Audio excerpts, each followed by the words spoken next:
Hi guys, welcome back to my channel.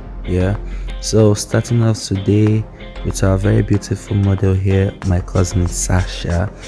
I will be using my rose water and a cotton wool to clean her face, and next I'll be using the Bolero by Beverly Hills moisturizer to make sure her face is moisturized and blending it in with my Pond's primer.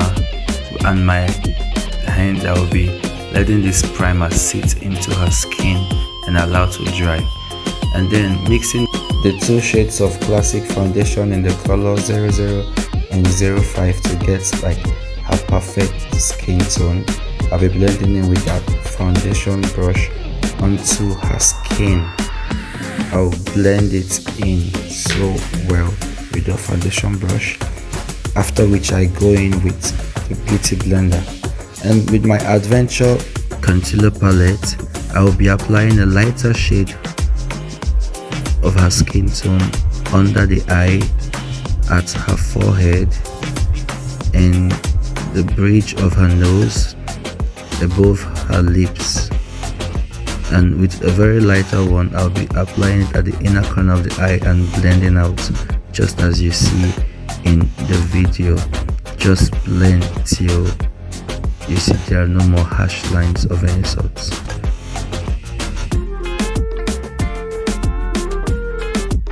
Using the lip palette from Miss Rose, I will be applying my cream blush just right where you see it at the both sides, and I'll be blending it out with a beauty sponge. And don't forget, I used it at the tip of the nose. I don't know why. So I'll just blend it out, applying my contour below that place and at the sides of the nose, and also blending it out perfectly. Yes, just like that. We want to make sure it's like super blended. So with my Develas powder palette, I'll be setting all those places that I used the concealers and the contour, but with their respective matching shades like you see there. And notice that I did not use a cream contour for the forehead area. I don't know, I just felt like doing that. I'm just literally setting the entire face with her skin tone. With this my benign translucent powder, I will now be baking the under eye just like you see there. That is how slim I want the nose area to be.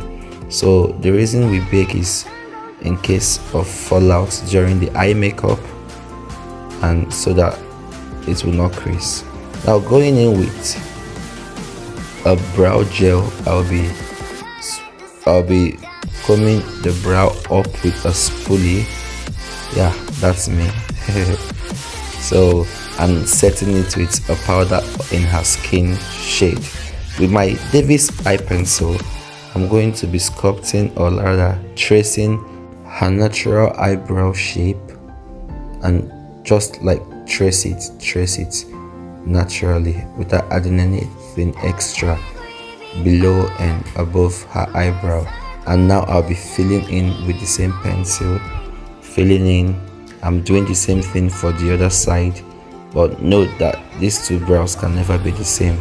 They are sisters, not twins. So I'm trying to imitate light hair-like strokes, as you can see. And I'm sorry I lost the clip where I was doing the underbrow, but with the foundation that you used for the client or the model, you use the same foundation to trace the upper part of the brows like that, and after which I blend out with a fluffy brush to avoid harsh lines. And so with the same concealer shade that I used for the under eye, I'm using it still for the eyelids to create a base. And with my Avour Starry eye palette, I'm going in with this red shade to create like a transition color or something, after which I'm going in exactly just like that to buff it off, after which I'm going with an orange shade, just as you can see there. I really don't know what I was going for, but I just followed the flow, and I guess we arrived at a good spot.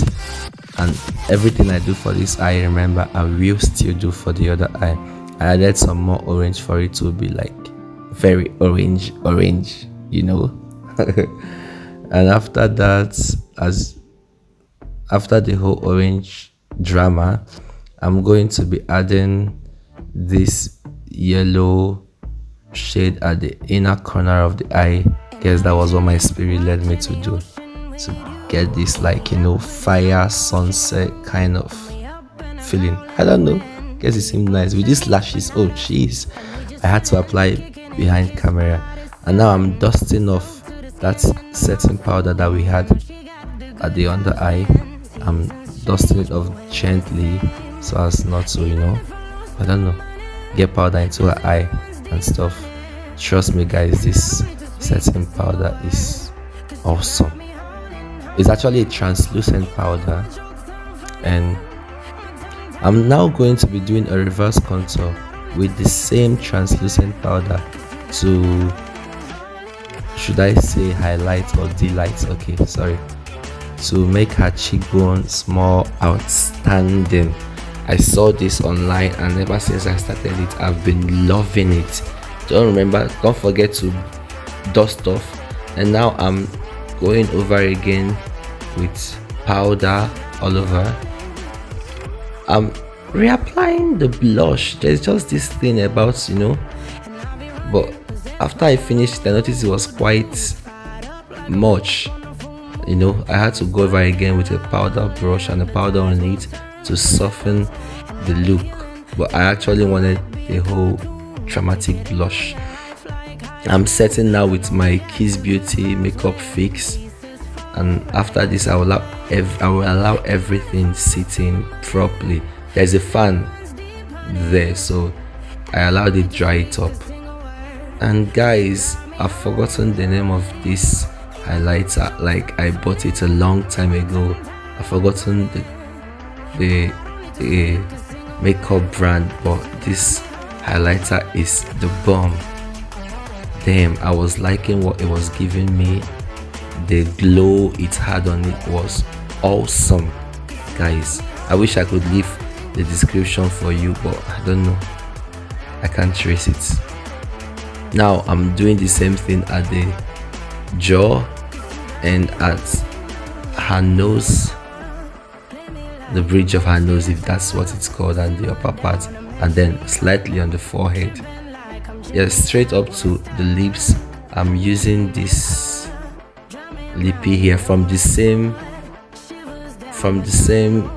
okay, that's a different one actually.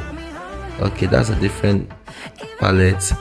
I'm using that shade you saw there, a dark red shade, to get the lower part and the topmost part of her lips,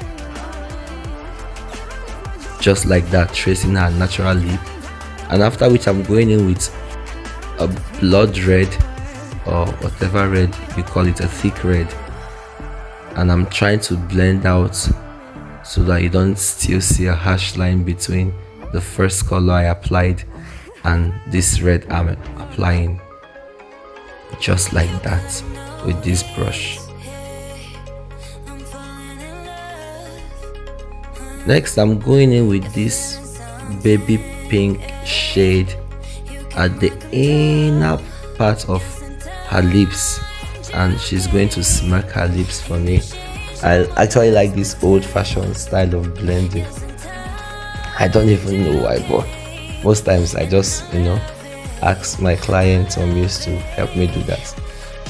I'm filling in spaces where I didn't see initially and going over it again, over the top part with that pink, just to get the right amount. I'll be cleaning off the edges of her lips with very little product of concealer, very little, to make sure there is a definition to those lips, just like that. I'll be doing the same thing for this part of the lips, just as you can see below and above, to create, you know, this precision and finishing. Now finishing up, I'm just going to style her hair. I mean, meanwhile, look at this makeup. Oh guys, one thing I've come to realize is that in as much as there are rules, you know, but sometimes it's, I don't know, good to switch up things a bit. I just felt like going this way and it turned out nice. I always experiment new styles, new ways of doing things, especially in this makeup, and it has never failed. Look at our model. Oh, I mean, my cousin is fire. I just kept on laughing throughout the shoots. Like, she was so fun to work with. Immediately after the makeup, we had to go for some, you know, some house errands and the rest, and we came back to complete this video, and our makeup is still looking, you know, flawless. Lately I fell in love with, you know, these low light videos and pictures. Damn, the quality it gives. So guys, this is it. Please do well to like, subscribe and share, and turn on the notification button so you will be notified every time we post a new content. Thank you guys, and love you.